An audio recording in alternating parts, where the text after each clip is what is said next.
Hello and welcome back. This is video number 2, the big problem. So we briefly touched base on this, but I'm going to dive a lot deeper in this particular video.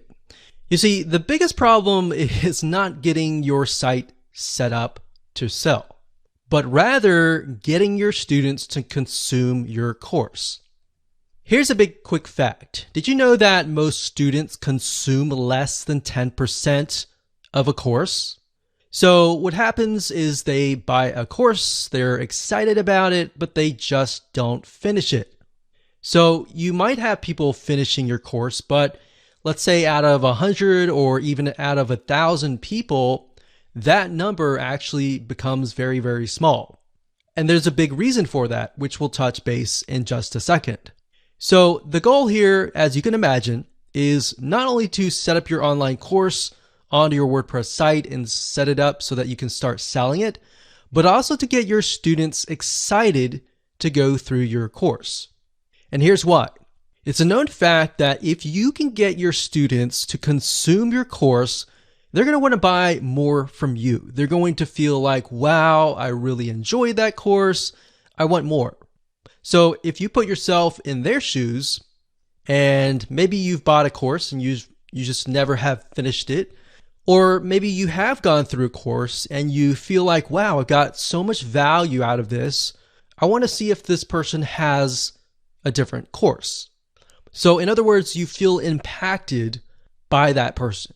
So with the law of reciprocation, you want to seek them out more. So the big question is, how do you go about doing this? Well, to set the stage, we're going to be covering this in a lot more depth in this course. But what you want to do is you will want to prep your course outline and lay it all out so that it is easy to consume. Now, obviously, you already have an online course in hand. What we're doing here is we are basically going to break things down so that you can see, okay, the first thing, this is what they see this video afterwards, or maybe in between these videos, we could add something else that's highly engaging and things like that. So it's not necessarily that you are having to re-edit your course. It's basically making it more engaging, all right?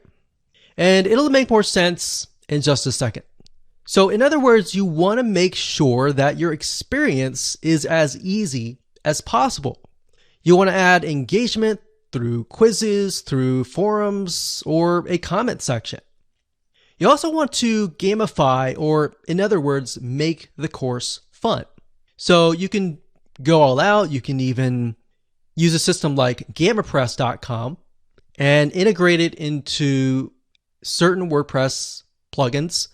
And you can do things like, okay, somebody gets points when they log in, they get points when they do certain things within the course, and maybe they can rack up those points and use that points to buy other things.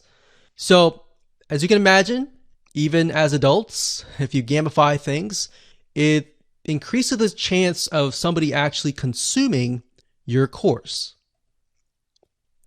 All right, so now that you have a general overview of the big problem, kind of what we need to do, what we're going to do now is we're going to talk about the experience.